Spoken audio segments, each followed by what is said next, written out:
Great job. The honorary doctorate is the highest honor awarded by Missouri Valley College.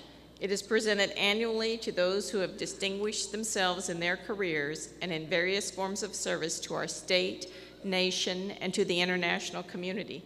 I'll ask Mr. Gary Ford, Chairman of the Board of Trustees, to join me at the podium. I'll also ask Dr. Sharon Weiser, Vice President of Academic Affairs, to join in this presentation of the honorary doctorate. Dr. Davis. After graduating from Benton High School, Hiram Davis was awarded an athletic scholarship and enrolled at Missouri Valley College in 1962. He was the first African-American student to live on campus and the second to play football for Coach Volney Ashford. He received his Bachelor of Science degree in Economics and English in 1966. Dr. Davis received his Master's of Librarianship in 1965 from Emporia State University in Kansas. In 1984, he received his PhD in Administration, Higher Education, and Library Science from the University of Michigan, Ann Arbor. During his 35-year career in higher education, Dr. Davis successfully managed a number of complex libraries in both public and private institutions. From 1996 to 2006, he served as Dean of Library Services at California Polytechnic State University. As Dean, Dr. Davis was responsible for the development, implementation, and direction of all aspects of library service. Prior to his tenure at Cal Poly, Dr. Davis served as a senior advisor for staff development and transition to the Library of Congress and served as the deputy librarian. The Library of Congress has approximately 4,600 collections, totaling 110 million items and appropriated funds at the time of $349 million. As deputy librarian, Dr. Davis served as the library's chief operating officer, supervising the day-to-day internal operations. Before his assignment at the Library of Congress, Dr. Davis served as a director of libraries at Michigan State University. Other previous assignments included the Dean of University of Libraries at New Mexico State, Dean of Libraries at the University of the Pacific, Head of the College Library at UCLA, Associate Director of Libraries at University of Oklahoma, and on and on.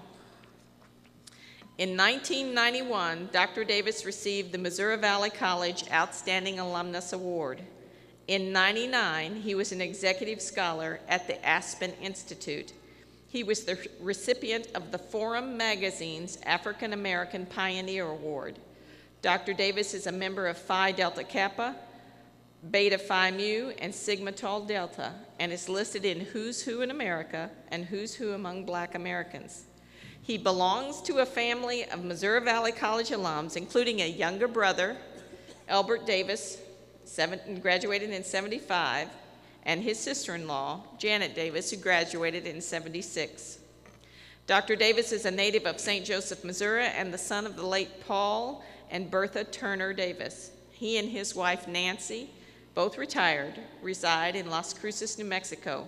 They have one son, Michael, and one grandson, Kaya.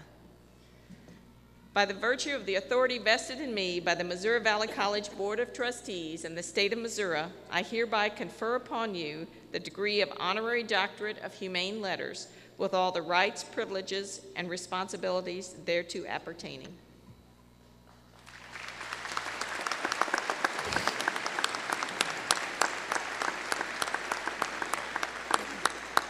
It is my great pleasure to welcome a great Viking, Dr. Hiram Davis, to the podium for the commencement address.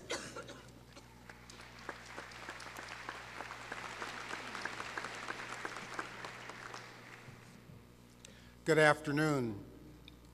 President Humphrey, thank you for those kind words and an honorary degree. Students, are you ready to celebrate? I know you can do better than that. Students, are you ready to celebrate? All right. President Humphrey, trustees, faculty, family, and friends, and by no means least graduating seniors, I'm honored to be with you today and part of this momentous occasion. The weather notwithstanding, this is indeed a beautiful day and calls for celebration. My only regret is that my parents are not alive to be a witness to this occasion. I assure you, they would find it hard to believe my being here in this capacity, since during my 4 years here, I gave them cause for much disbelief. I was deeply honored when President Humphrey invited me to be your commencement speaker, and I'm delighted to be back on campus. The title of my commencement address is New Beginnings, Life's Journey. In thinking about what I wanted to say to you today, I could not help but reflect upon my own beginnings. Last year marked the 50th year since I first set foot on campus. I hope you will indulge me a few personal reflections at this time. Richard Lehman was my high school football coach. He played for Coach Vonley Ashford in the 50s and suggested I go to Mo Valley. He arranged for Coach Ashford to come to St. Joe for a visit. Coach Ashford was a great recruiter and convinced me that this was the place to come. Little did I know that I would be the first black student to live on campus and the second to be on the football team. But what does that matter? Those are just numbers. I found myself in a hospitable environment with respect to both students and faculty. I ended up rooming with the late James Mueller from Joplin, Missouri, who was a National Merit Scholar and helped me to become a better student. As an aside, I want to commend President Humphrey and the administration for making this a more diverse campus and student body. I have been told that there are over 30 countries represented, and the campus ethnicity includes non-resident alien, African American, American Indian, Native Alaskan, Asian, Hispanic, and Hawaiian Pacific Islander. For comparisons, I looked through the 1966 student directory in my Sabadira yearbook, and I found only one listing for an international student from Bangkok, Thailand. Now, ladies and gentlemen, you must understand, back in 1962, I thought I was having an international experience. My football teammates were DeMario, DeMuzio, Fergese, Krakowicki, Petrocelli, but I digress. As I mentioned earlier, the faculty were also helpful. One in particular was the late Professor John McCallum, who became my mentor. In fact, I owe my professional library career to him. In those days, it was not unusual to drop by his residence in Black Hall. It seems like only yesterday that I was visiting him on a Sunday in my senior year. And he says, "Well, Mr. Davis, what are you going to do after you graduate?" And without a moment's hesitation, I say, "I'm going to go to graduate school, get a degree in English, and become a teacher like you." He responded, "That sounds good. However, if I had the opportunity to start all over, I would go to library school and become a librarian." With that, he hands me the classified section of the New York Times, and there are pages after pages of jobs for librarians all over the country, and world for that matter. After further discussion, he suggests that I should apply to the University of Missouri and Kansas State Teachers College.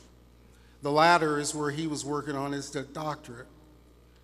As it turns out, the University of Missouri was a year away from accepting students into its library program. So I visited KSTC, and to make a long story short, I enrolled, and the rest is history. So I've always been grateful to Professor McCallum for pointing me towards a library career. Enough about me. We're here to talk about you and your new beginnings in life's journey. First, who are the graduating seniors of the class of 2013? To gain a better understanding of who you are, I turned to Beloit College's annual mindset list for the class of 2009 when you were college freshmen. I learned that most of you were born in 1987. A few items on the list include: 1, you don't know when cut and paste involves scissors. 2, pay-per-view television has always been an option. 3, you learn to count with Lotus 1, 2, 3. 4, voicemail has always been available. 5, the federal budget has always been more than $1 trillion. 6, for daily caffeine emergencies, Starbucks has always been around the corner. 7, Bill Gates has always been worth at least $1 billion. 8, the Starship Enterprise has always looked dated to you. 9, libraries have always been the best centers for computer technology and access to software. And I dare say, you never used the card catalog. 10, digital cameras have always existed. 11, you do not remember a kinder and gentler nation. 12, you never saw a Howard Johnson's with 28 ice cream flavors. The Beloit College list has 75 listings for the class of 2009, and the overarching theme is that you make many of us feel really, really old. As an academic, I have heard hundreds of commencement speeches and remember very little of what was said. To try and ensure that my address resonates with you, the graduating seniors, I requested that you respond to the following 4 questions. 1, what will you take away as your fondest memory of being at Mo Valley? 2, as you look ahead, what major concerns do you have? 3, what is the great issue facing you as you graduate? And 4, what advice do you have for me as your commencement speaker? Now, from this point forward, if there is anything you don't like about my address, you have only the members of the 2013 graduating class to blame. Now, I don't know if my address should be aimed at the students who responded or to those who did not.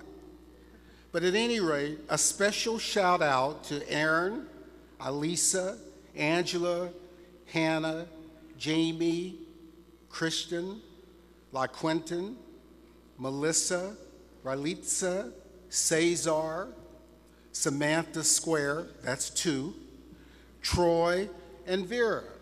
Your responses were particularly helpful. Here's what you told me. Similar to my own experiences here, among your fondest memories are your classmates, the friends you have made, and perhaps even finding your significant other, and of course the faculty, and those special extracurricular activities, whether academic, sports, or social. Now, no details related to the social activities so as not to upset your parents. Your major concerns and issues, understandably, are what lies ahead. Going to graduate school or not? Should you travel? Where are you going to live? Finding a job? And of course, paying back all those student loans. And 4, your advice was to keep it short. Now, this is in reference to the fact that we were going to be meeting out on the field and it was going to be 90 degrees.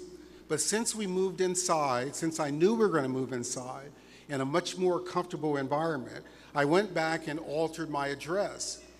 And so I want you to sit back and relax because it's just a little under 2 hours. No, relax, lock the doors. With any new beginning, it means the closing of one door and the opening of another. As you begin your life's journey, I want to outline for you a compass to assist you on your journey. your personal vision and core values. I believe that every one of you has the capacity to create the life of your dreams.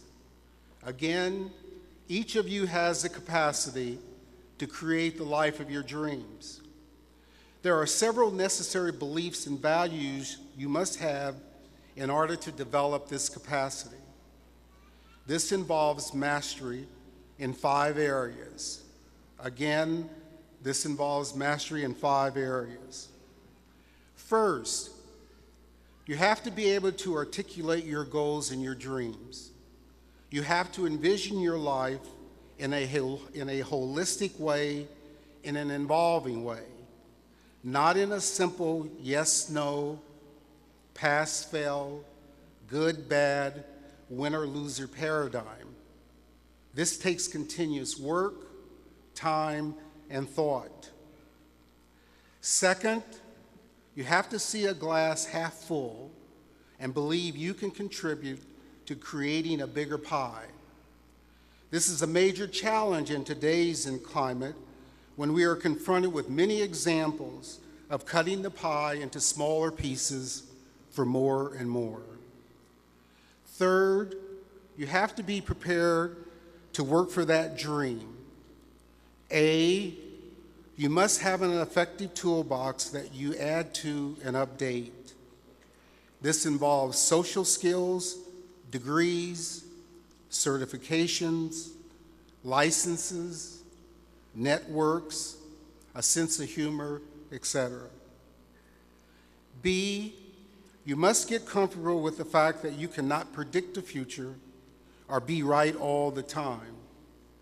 But you can be as prepared as possible to handle the known and unknown and the unexpected events that come your way in a world of ever-changing circumstances. If anything, I think the class of 2013 is already well adapted to this situation. Fourth, you must have confidence that hard work, smart work, and consistent performance are ultimately rewarded in some manner. You must stay positive and you must stay dedicated. Fifth, you must understand that the things you really have and own in life are your reputation and your connection with the greater community, your family, friends, associates, city, state, region, world, and even the divine, if you so choose. Therefore, ethical conduct, not just ethical thought, is key. B, the capacity for empathy, not sympathy, is key. And C, belief in the value of paying it forward and actually giving back is key. To underscore what I have said, I encourage each member of the 2013 graduating class to adopt Stephen Covey's 7 Habits of Highly Effective People. This will serve you well. To paraphrase, habit 1, be proactive. Take initiative in life by realizing that your decision and how they align with life's principles are the primary determining factor for effectiveness in your life. Take responsibility for your choices and the consequences that follow. Habit 2, begin with the end in mind. Habit 3, put first things first. Habit 4, think win-win. Genuinely strive for mutual beneficial solutions or agreements in your relationships. Value and respect people by understanding a win for all is ultimately a better long-term resolution than if only one person in the situation had gotten his way. Habit 5, seek first to understand, and then to be understood. Habit 6, synergize. Combine the strengths of people through positive teamwork so as to achieve goals no one person could have achieved alone. Habit 7, sharpen the saw. That is, balance and renew your resources, energy, and health to create a sustainable, long-term, effective lifestyle. To ensure that I've given you something tangible, I have for each of you a copy of Covey's book as my graduation gift to you. So after you have forgotten what I've said here, I hope you will find some value in this book. Lastly, I leave you with a poem from Robert Frost, The Road Not Taken. Two roads diverge in the yellow wood, and sorry I could not travel both. And be one traveler, long I stood, and looked down one as far as I could to where it bent in the undergrowth. Then took the other as just as fair, and having perhaps the better claim, because it was grassy and wanted wear. Though as for that the passing there had worn them really about the same. And both that morning equally lay, in leaves no step had trodden black. Oh, I kept the first for another day.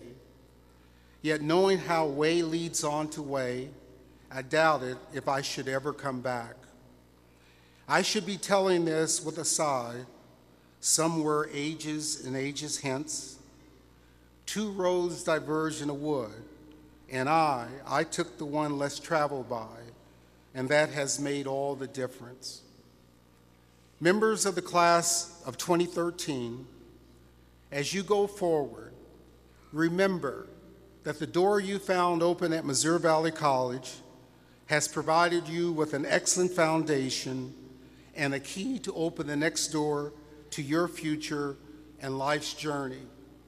Go forth with confidence, have lots of fun, and enjoy your life. Valley will roll. Thank you.